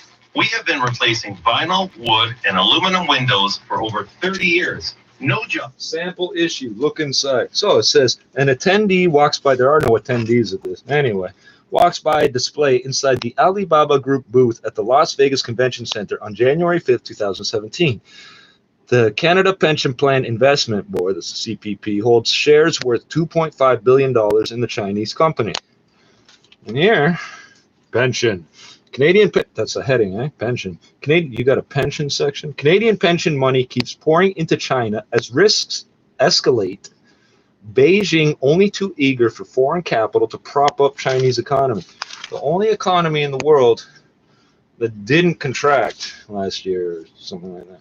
China had COVID-like patients months before official timeline. Internal CCP, that we call, I think that's going. What is CCP? What do they mean? Documents show patients in Wuhan had symptoms as early as September 2019, but authorities didn't disclose it to the world. Well, we already know that in March 2019, 6 months earlier, Spain had COVID-19, and we know from frozen sewage samples. Tell us about currency. Pick up or delivered through Tell us about where Grocery currency Gateway. came from. And I if was you're going to say looking for China. prepared meals on nights that you'd rather not cook, you can order takeout. $500 million donation from Facebook's Zuckerberg used to undermine U.S. election, violate law, report. Really. Trust ours. The Amistad Project of the Thomas More Society, a constitutional litigation organization. Rogue is an action-packed thrill ride. Right now, finance a Rogue S from 0% for up to 84 months, or get up to $6,000 standard rate finance cash on other select Rogue models. It's the award season sales event. Drive home a winner at Nissan. Zuckerberg's money greatly influenced how the election was operated. Wow, this is a good 2019 IHS Top Safety Vehicle Plastic Vehicles with I'll optional never front buy crash this, prevention. but Specific see headlights what conditions you apply. 680 News Time, 5:26. Now the 680 Business Report, Richard Southern. Good evening, money. It's what most of us are really hoping to accumulate. But, you know, there's a really old question about just where currency was invented and who was the creator. And a new report out has some interesting answers to that. A research team based in the Netherlands has uncovered a point in the early Bronze Age that may have been the beginning of currency as we know it. So experts found that up to 70% of certain bronze objects from the early Bronze Age were indistinguishable by weight. They weighed more or less the same. And this implies that they may have been created to be interchangeable.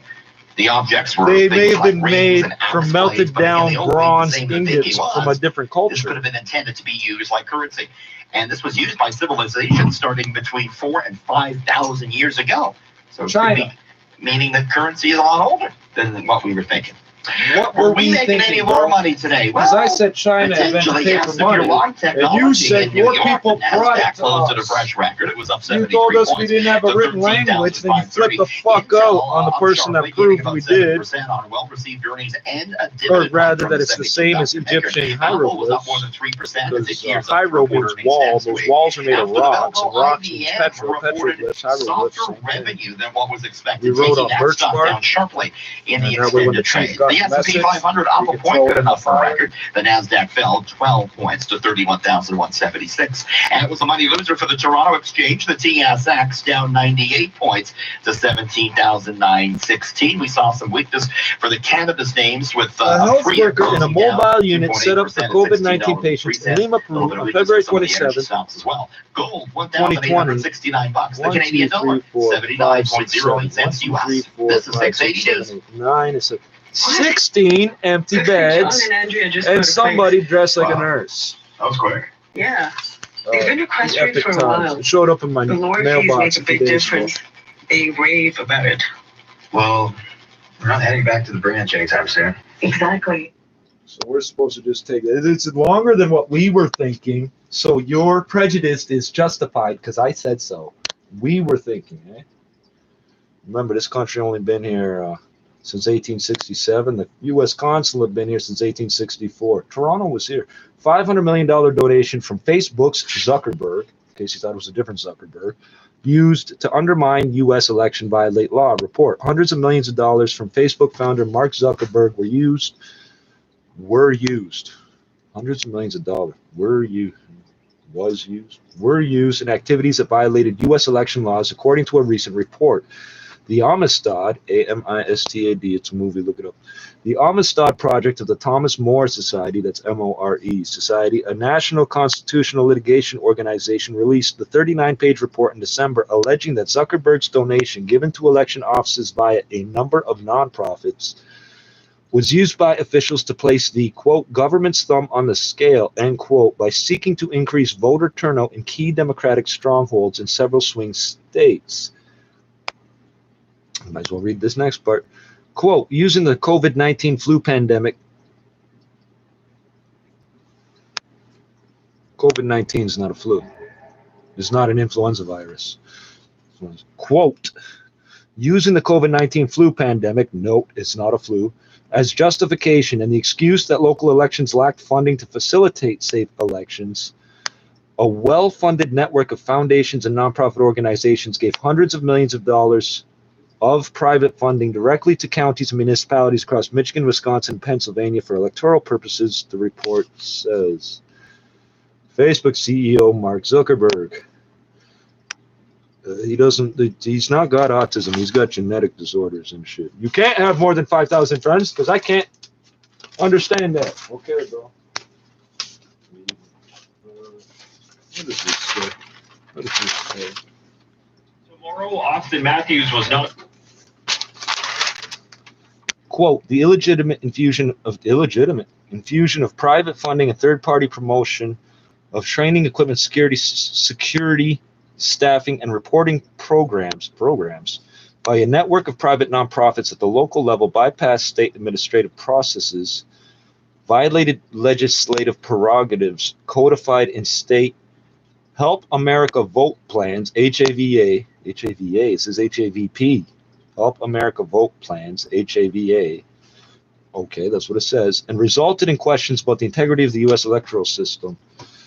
Some $350 million, the bulk of Zuckerberg's U.S. $500 million donation, well, that would be most, wouldn't it? It would be 70%, went to the Center for Technology and Civic Life, CTCL, a nonprofit described by Influence Watch, whoever they are, as an organization that, quote, pushes for left-of-center voting policies and election administration, and, quote, CTCL used the donation to provide funds to election officers. What does that mean? CTCL was founded in 2012 by 3 senior staff members of the New Organizing Institute, a group that dissolved in 2015 and was described by the nonprofit Influence Watch as, quote-unquote, left progressive.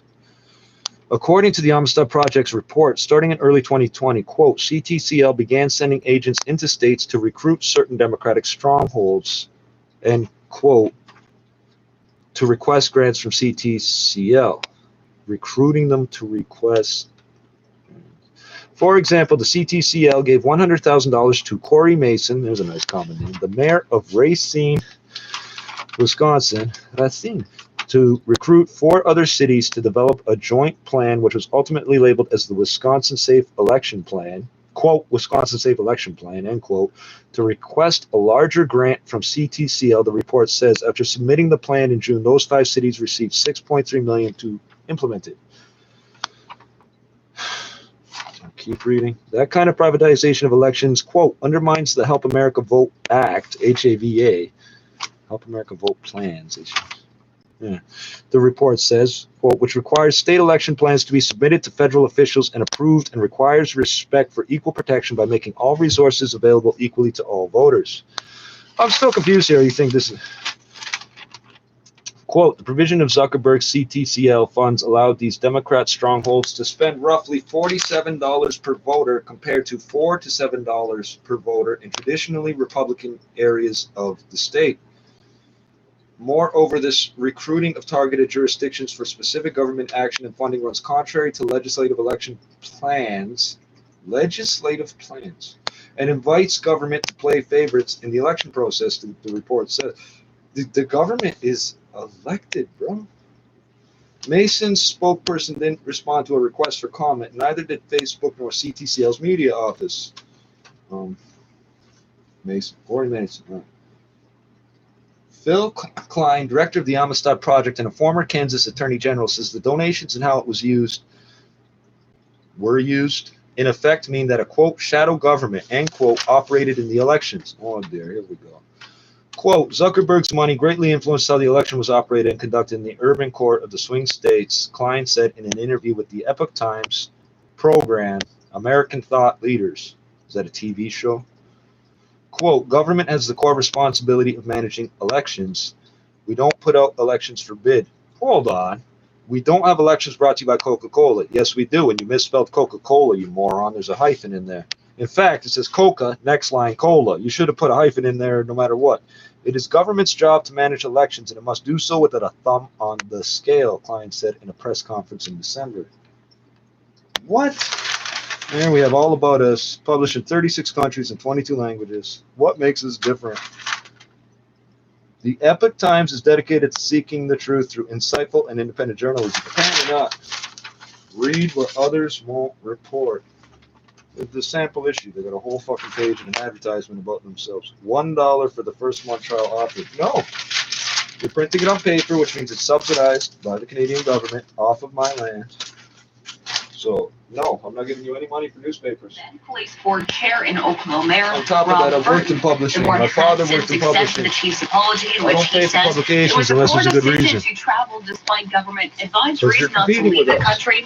This apology from Tanner comes after provincial leaders and many others were found to have traveled abroad despite public health advisories to avoid doing so unless it's essential, and have since resigned. Reporting live, I'm Madison Fitzpatrick. So Pfizer's given new dates and numbers to Ottawa about getting their shipments of vaccine into our country. 4 This gigabytes adds the of premier data for shares $20 a month. choice words about the delay. Here's 680's Mark Douglas. It's only 20% of what was supposed to come in the first week of February, but that's when Canada should get its next shipment of the Pfizer vaccine. 0 this week, 79,000 following week. Don't know what the fourth week looks like. The head of Canada's vaccine distribution, Major General Denny Fortin, says that's what Pfizer has told Ottawa. So despite this bump on the road, Pfizer continues to assure us that they're on track to meet their total allocation of 4 million doses to Canada by the end of March. A manufacturing upgrade to the Pfizer plant in Belgium put a stop to all deliveries of their vaccine. Ontario Premier Doug Ford has some tough talk about that. I don't buy any of that crap. We placed an order. We have a contract. Meet the obligations. Tell them we're the largest customers. Right now are in jeopardy if you continue screwing this up. At Queen's Park, I'm Mark Douglas. The city of Toronto is reporting nearly 1,000 new cases of COVID-19, while also revealing which ethno-racial groups are seeing the most spread. 680's Phil Martino joins us live with the latest. Phil. So, Jenna, Dr. Eileen Davila says the most recent public health data captured a distinct change in reported infection rates. In November, South Asian and Indo-Caribbean people had the highest case rate of all ethno-racial groups. This was 3.8 times higher than the rest of the population. Additionally, close to 50% of cases were amongst people living in lower-income households. Mayor John Tory says the city has implemented measures to support neighborhoods experiencing higher COVID-19 numbers, including expanding testing sites. Toronto Community Housing, with the help of public health, have also conducted 5 door-to-door testing initiatives since April. And these are, as they might suggest, this program specifically targeted TCHC seniors housing buildings to help tenants who are vulnerable or isolated. And today, to expose them to a disease they would otherwise not get exposed to at all. COVID-19 reproductive number is below 1. It's sitting at 0.86. This means that overall, each new case of COVID-19 is resulting in under 1 additional new infection. From Martino, 680 News. Every 1,000 is doing 860. This is 680 News. We're a week into the stay-at-home order, almost Black a month history, into the Boxing Day Willow Grove, New lockdown, Brunswick, and the trend for new Amber cases Valley, in COVID Alberta. is showing cause for optimism. Here's 680's Alex Bloomfield. Reasons for optimism on several fronts today. Case-wise, 2,632 new infections, 102 of which should have been reported earlier due to a data glitch in Toronto. The bottom line, the active case count and 7-day rolling average have both dropped for an 11th straight day in the province, and that was despite over 70,000 completed tests, leading to much lower test positivity, 4.3% province-wide. The number of regular and ICU beds occupied by COVID patients has fallen now for 3 days in a row, and while all of those are promising trends, the raw totals are still very high. A sobering reminder, 46 more COVID-related deaths. The Ford government launching a new information campaign today that will appear as transit properties over the coming weeks, aimed at reinforcing the unchanged public health message, stay home. I'm Alex Bloomfield. They received licenses to live on land. There was never a license. Get the fuck out of here. At jackpotcity.net, you can do amazing things with just one casino chip. Discover a world of incredible casino games with over 500 high-quality online slot games, including the world-renowned progressive jackpot slot, Mega Moolah. Play for free at... So this is the Lunar New Year cycle framed stamps, $58.88. It's going to end in 8s because that's good luck. Look at the stamps. And we got bigger sets too, 500 millimeters by 800 millimeters. What's this Black History thing? Let's find out. Black History, Willow Grove, New Brunswick, and Amber Valley, Alberta. Day of issue, Jour d'émission, 2021.01.22. St. John, New Brunswick, it says here, and Athabasca, Alberta, it says here. You're not going to see the pictures too clearly, but this is what the government mailing out right now. Look, black people, farmers. And that appears to be a black church, but it's white. Oh, that's the envelopes. Okay. Settlers faced immense challenges forging a new life in the rugged Canadian wilderness. Really. But few were as harsh as those endured by many early black settlers, and it's all capitalized B, eh? Black settlers who fled the United States in the early 19th and early 20th centuries to escape the cruelty of enslavement and racial discrimination. They say early 19th and early 20th for a reason. It's 2 different places. These stamps, the 13th issue in our Black History Month series, tell the stories of 2 black communities nearly 100 years and thousands of kilometers apart. Both rose from hardship.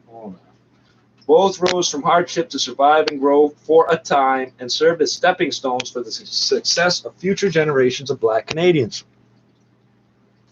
Because they sent word back and more black people came. So whatever you did to these communities. Well, anyway, in 1817, a group of black refugees from the War of 1812, most of them formerly enslaved, founded the tiny settlement of Willow Grove, New Brunswick.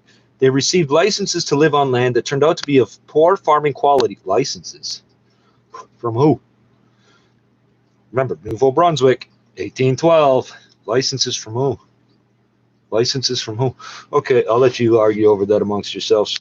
They received licenses to live on land that turned out to be of poor farming quality, and when they tried to support themselves temporarily in nearby St. John, they were met with racist restrictions. Nearly a century later, Amber Valley, Alberta, was established by the whole place was established by 30 black families who had journeyed from the American South. You capitalized American and you capitalized South.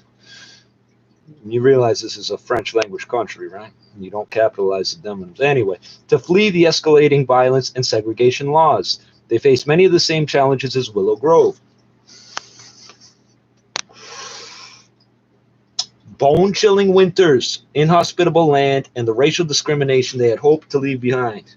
Through perseverance and hard work, both communities overcame many obstacles, including being turned over to American authorities. Yes, they did. Yes, you did. Even after the Confederation of Canada, yes, you did.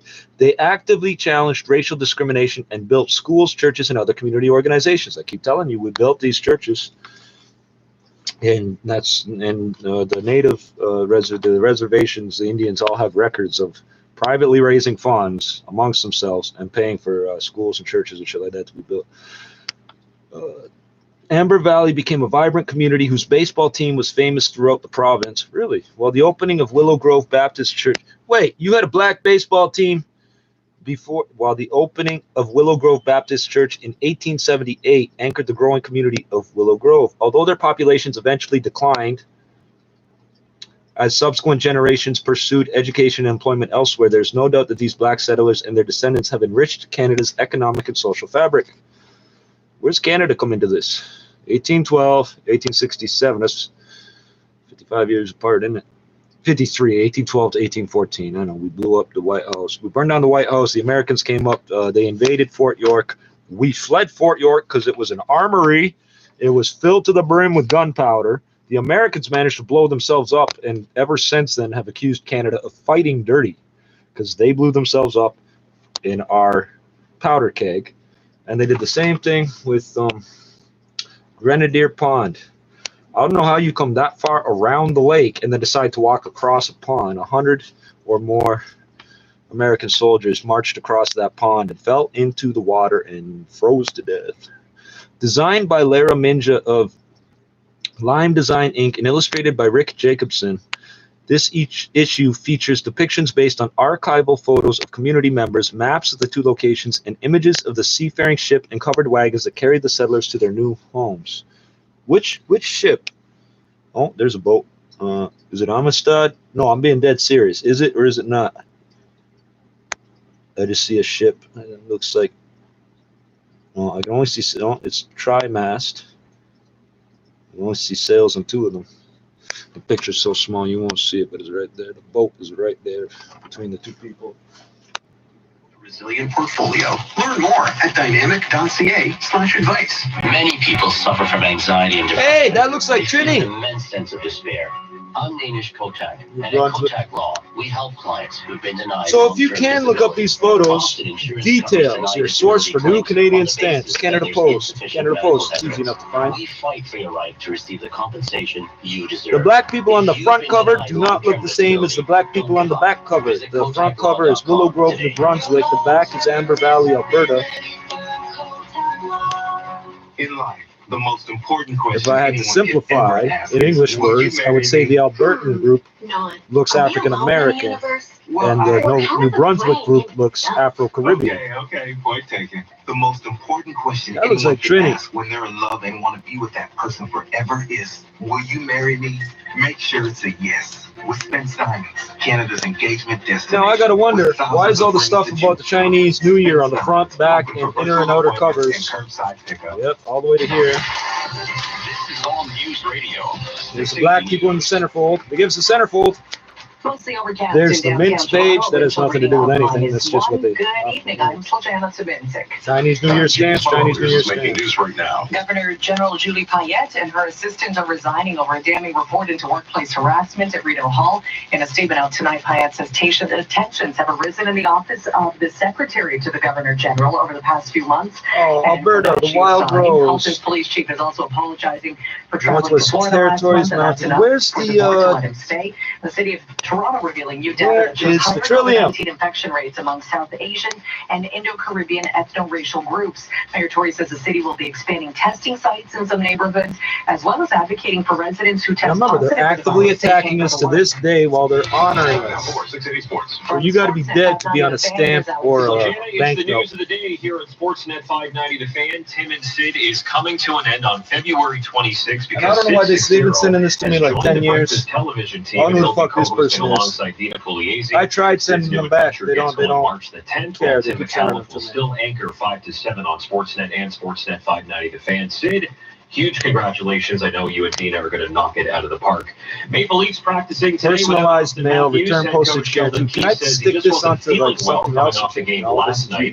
Leafs at Edmonton go again tomorrow. Capitals head coach Peter Laviolette says his 4 players on the COVID list will likely miss the next 4 games.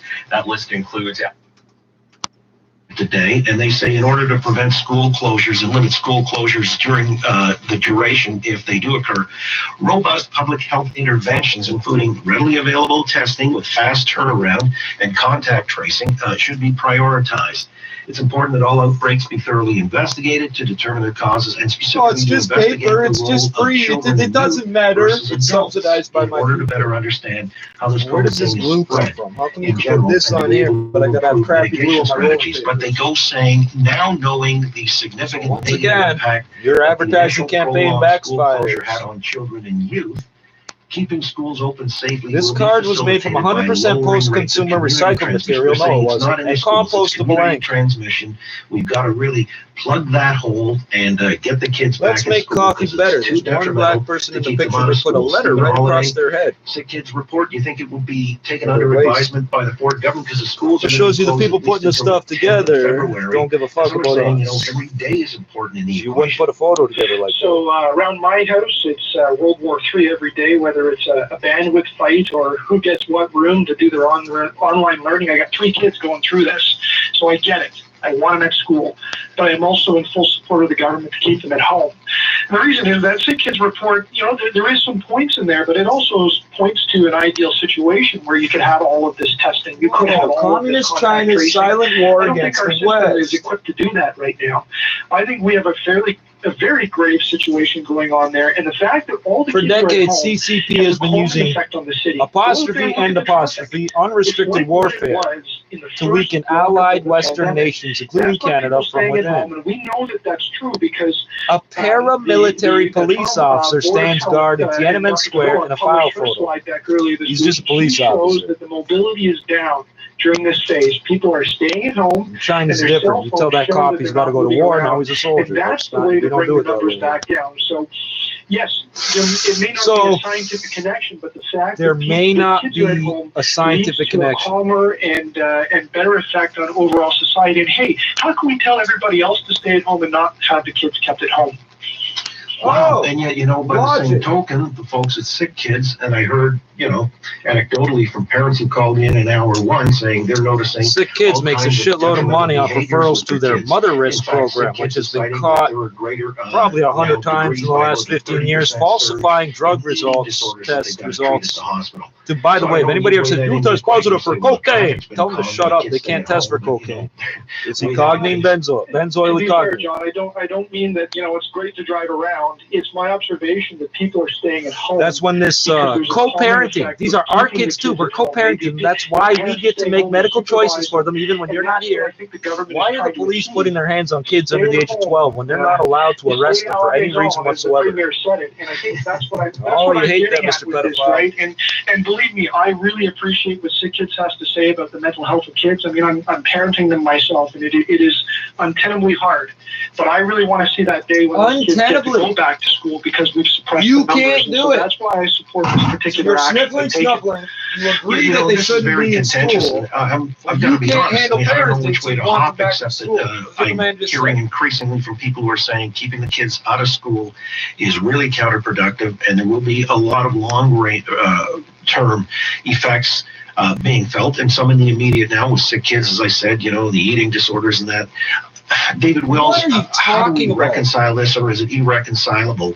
Which way is the better way forward? I guess saying, mitigating strategies, if they're done effectively, then we can put the kids back in school safely. So it's like, does one necessarily follow the other, and that's the way forward? I think we need to step back a second here, because Stephen made some good points about how the city has calmed down and everything. We have to remember that not every kid has 140 rounds from home and support them online Six learning. guys, There's a whole bunch 140 of rounds. parents who work in industries that are essential, that are still having to go to work. Think about everybody works in an Amazon warehouse, all these distribution centers. These are things that are located in the hot spots. Those parents still have to go to work. They don't have a choice. They're hot spots because Amazon had 400 people test or they're being positive. sent to a neighbor's house or something like that, God, which is way worse than the Amazon warehouse is coincidentally located in his own where the house, hotspot is. or the same one that I'm experiencing in my house. The same thing. So I'm not singling him out. So I think that we have to remember that those who are getting impacted the most are getting hit the hardest with the schools being closed.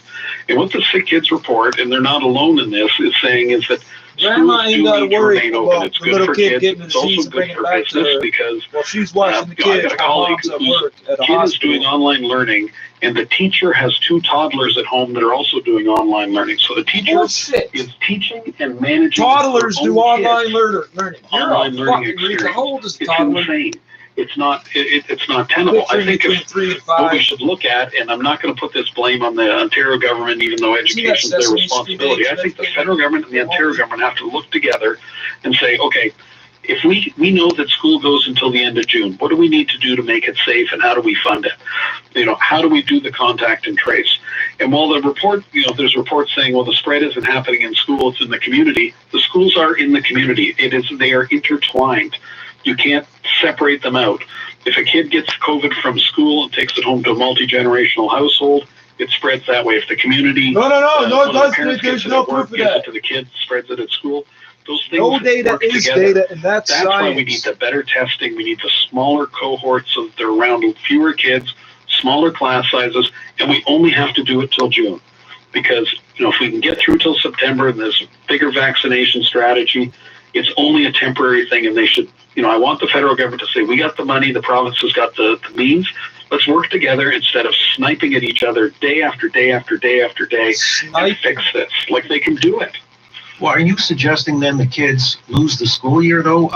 No, I'm saying get them back into school by investing in smaller classes, by investing mitigation strategies. All right, well, that's what Sick Kids Report is about, the mitigation, if they're targeted in the right places and where the community spread. Now, it's interesting because the Toronto Board of Health did their own study, the Toronto Sun is reporting this anyway, that they found that while you had certain neighborhoods like Swansea where they did the random testing, I guess, of over 500 students and staff and found there was no spread, nothing, and Lawrence Park, same thing. But then you went into other communities in, say, Rexdale and found that was the exact, or Thorncliffe Park, I guess, is the one that they were focusing on. And there was widespread community spread, and then it also found its way into the school, but more greater in the community. It found its way into the school, and so, it was greater in the again, the former head of the Toronto Board of Education was saying that it might stigmatize certain communities or neighborhoods. Can you explain how the kids are going to play together 2 meters apart and not allowed to touch the same economically disadvantaged? So, Stephen Holiday, I mean, that sounds to me like it's, back assward. It's almost like we're sacrificing, public health and, the kids getting back into school on the altar of political correctness. How about all the times the teacher kept snuffling, touching your face, and touching your paperwork? Retirement, How about all the kids that say, I knew the teacher hated me, but she kept lying about me? In work, a right of who gets it first. They're following the trail, so where... I'm losing you here, Stephen. I think you're making good points, but I'm not hearing it clearly. Try it again. I'll try again there, Johnny. There's all time in the policy, including the council decisions, to go where the COVID is occurring, right? There, communities with the health. All right. You're breaking up here again. If you can just reposition yourself. David Wills, did you want to weigh in on that one quickly? Yeah, I read the Sun article and looked at that. The problem is that it's a very, very small sample size, a very small number of schools, and then they grouped it together. So you've got the wealthier neighborhoods where it's lower than the community. The one, Thorncliffe Park, for example, first of all, they did this tiny sample, less than 100. Voluntary, so you're not getting a representative sample of that. They need to do more and broader in order to actually get data that they can use. Because what they're trying to do is take the data that they've got to work it to the decisions that they want to make. I think we just need a lot more of it, and we shouldn't be afraid to go out and collect it, and we shouldn't kind of predetermine how it's going to be used. Because if it's I think we do know that in the schools in the lower economic areas, it's going to be higher because those are people who are working in these conditions where COVID is spreading, and those are people who don't get paid sick days. They don't get any. The teachers do, and the teachers are spreading. The PSWs do, and they're spreading it. I think it would allow. Paramedics are flipping out about how they're doing jobs that aren't their job. Put it down, stupid. It's not your job. Yeah, I hope so. And you know what? I agree with David. The policies were already set. They're already set to go to those places.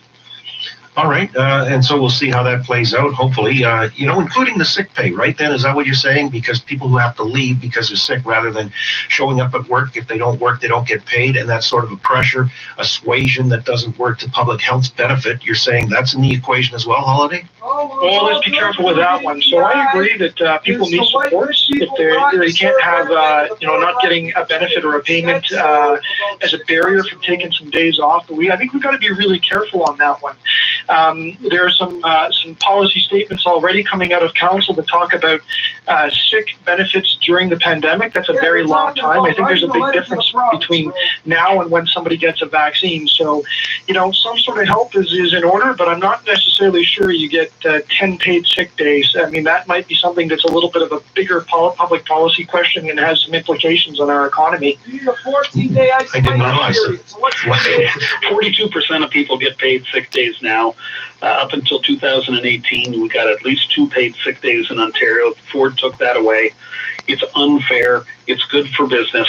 I give my employees paid sick days, and you know what? Nobody abuses it. We don't want them coming to work sick, pandemic or not. It makes good common sense.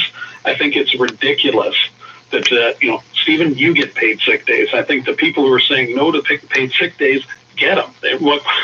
It makes a lot of sense. It's good for business. It's good for the economy. It's good for public health. Hey, speaking of being knocked out of the box, last question, and I'm just curious for my own edification as much as anything. Patrick Mahomes, quarterback, Kansas City Chiefs, gets concussed last Sunday against Cleveland, but he's slated to go again this week on Sunday against the Buffalo Bills for the conference championship. David Wills, do you let him go back in there? They're saying he's met the protocols and whatever, the third independent party that vetted him. Seems like you don't recover from a concussion in 6 or 7 days. Am I wrong? Yeah, I don't trust the NFL on anything when it comes to head injuries. I think they should be taking it a lot more serious. He's a young man, incredibly talented. I am a Bills fan, so I am a little bit biased there. But I think that I was assaulted by Jason Hunter and his faggot partner in 14 division. I think it's pretty dangerous to say, oh, you passed. And they smashed my head off the ground from a standing position. How about you, Stephen Holiday, in 10 seconds or less? 4 years. Very sympathetic to the concern over concussions. I think they got to be be careful. This genius brings his informant through the grocery store across the street from my house, starts flipping out, getting emotional and angry that I'm in the store. Check with the medical professionals and make sure they're doing the right thing. An on-duty police officer.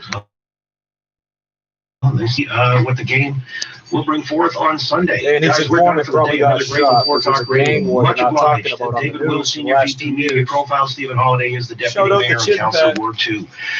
Again, appreciate everybody involved in the program. Loretta Mill.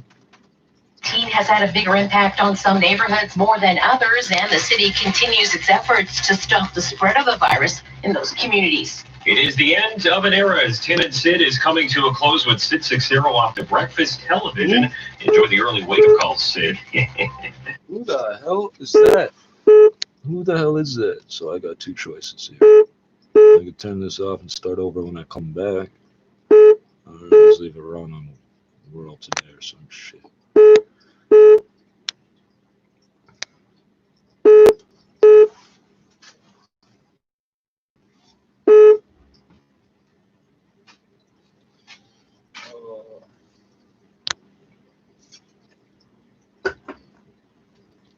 because doing it on the hour will make me think I'm crazy, right? Right.